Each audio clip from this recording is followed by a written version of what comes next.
सभी पत्रकार बंधुओं को नमस्कार। आज मेरठ आने का मकसद अपने कार्यकर्ताओं से बातचीत करके आने वाले दिनों में अरविंद केजरीवाल जी की एक किसान महापंचायत मेरठ में आयोजित करने को लेकर है। आप सभी को मालूम है, लगभग 80 दिनों से देश के किसानों का आंदोलन चल रहा है। गाजीपुर बॉर्डर पे, सिंगू बॉर्डर पे, टीकरी बॉर्डर पे और 200 किसान अब तक शहीद हो चुके हैं। इस आंदोलन की भेंट चढ़ चुके हैं। उनकी एक ही मांग है कि ये तीनों काला कानून वापस लिया जाए। और आपको याद होगा कि जब संसद में ये बिल आया था, उस वक्त भी मैंने आम आदमी पार्टी की ओर से इस बिल का जमकर विरोध किया था, क्योंकि ये बिल देश के किसानों के लिए नहीं है। ये बिल देश की जनता के लिए नहीं है, बल्कि ये बिल चंद पूंजीपतियों के लिए मोदी सरकार ने बनाया है, जिसके चंदे से ये अपनी पार्टी और सरकार चलाते हैं। आज मोदी जी की सरकार कहने के लिए 130 करोड़ हिंदुस्तानियों की सरकार है, लेकिन दरअसल ये चंद पूंजीपतियों की गुलाम सरकार है, जो देश के किसानों की आवाज नहीं सुन रही है। और ये नीतियां जो बनाई गई हैं असीमित भंडारण की, याद रखिएगा, सिर्फ किसानों के खिलाफ नहीं है। असीमित भंडारण का मतलब बड़े बड़े पूंजीपति किसान से सस्ते में अनाज खरीदेंगे, सस्ते में फल खरीदेंगे, सस्ते में सब्जियां खरीदेंगे, अपने बड़े बड़े कोल्ड स्टोरेज में उसको रखेंगे, और जब बाजार में उसकी कमी हो जाएगी तो हमको और आपको महंगे दामों पर बेचेंगे। यानी नरेंद्र मोदी जी ने इस काले कानून के माध्यम से जमाखोरी, कालाबाजारी और महंगाई को बढ़ावा देने का काम किया है। एक तरफ पेट्रोल 100 रुपए पार हो गया, दूसरी तरफ गैस का दाम 50 रुपए बढ़ गया। लेकिन यह कानून अगर हिंदुस्तान में लागू हो गया तो हर सामान का दाम जमाखोरी और कालाबाजारी के बढ़ावा देने के कारण, इस कानूनी वैधता के कारण बहुत तेजी के साथ इस देश के अंदर महंगाई बढ़ेगी। इसलिए यह कानून देश की जनता के भी खिलाफ है, यह हमें समझना होगा। दूसरी बात, एमएसपी की गारंटी इस कानून में कहीं एक शब्द नहीं लिखी हुई है।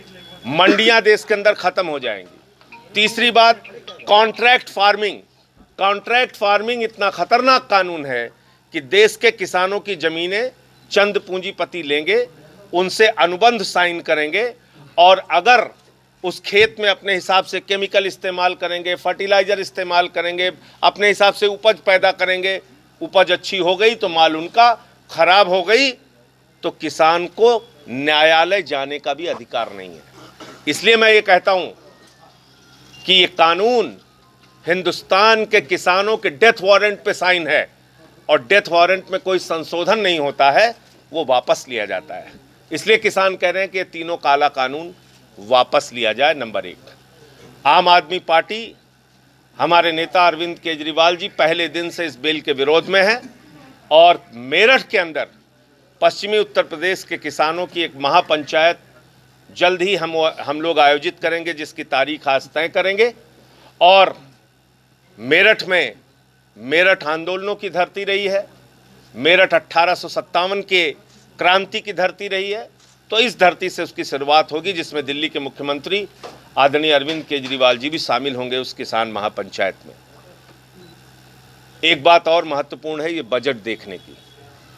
जब मैं कहता हूं कि ये सरकार इस देश के लोगों की सरकार नहीं है, चंद पूंजीपतियों की सरकार है, तो ये बजट उस सच को बयान करता है।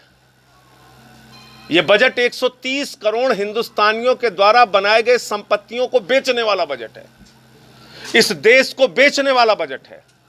इसमें रेल बेची जा रही है, सेल बेचा जा रहा है, खेल बेचा जा रहा है, सड़क बेची जा रही है, बिजली बेची जा रही है, पानी बेचा जा रहा है, बीपीसीएल बेचा जा रहा है, एफसीआई बेची जा रही है, कोल बेचा जा रहा है, एलआईसी बेची जा रही है, बैंक बेचा जा रहा है, पूरा हिंदुस्तान बेचा जा रहा है।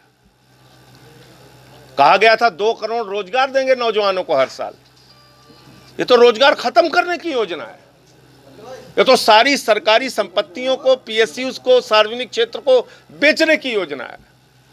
तो ये बजट हिंदुस्तान को बेचने वाला बजट है।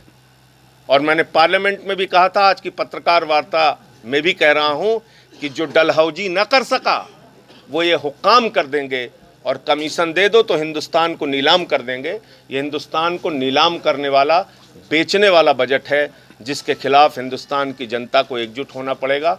इस किसान आंदोलन में मैं आह्वान करता हूं कि कर्मचारी भी साथ आएँ, नौजवान भी साथ आएँ, बेरोजगार भी साथ आएँ, व्यापारी भी साथ आएँ।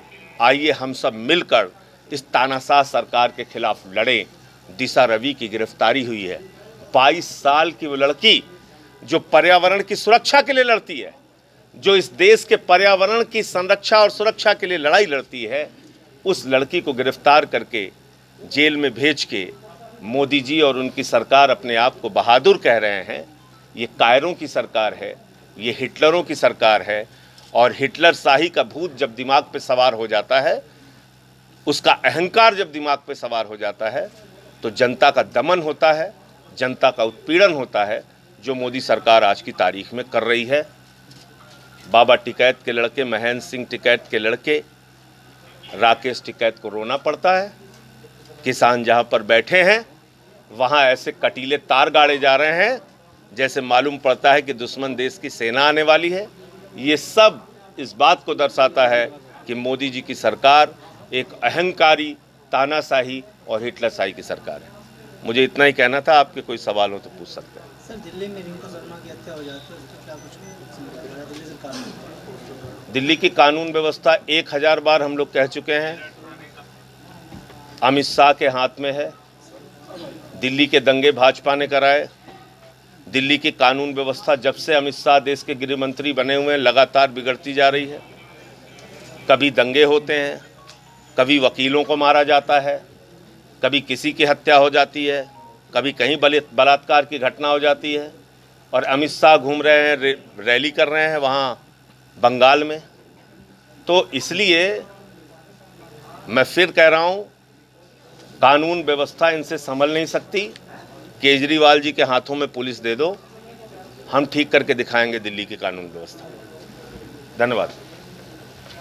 सांसद आदरणीय संजय भैया जी का हार्दिक स्वागत, अभिनंदन और वंदन करता हूं। इसके अलावा और उसी क्रम में चाहूंगा भाई अभिषेक जी आए। और अभिषेक जी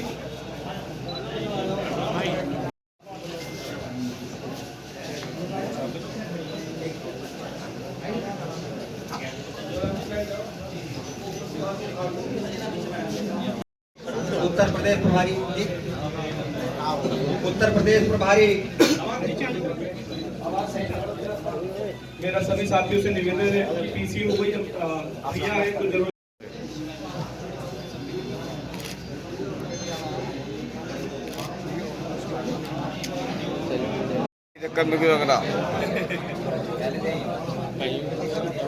आज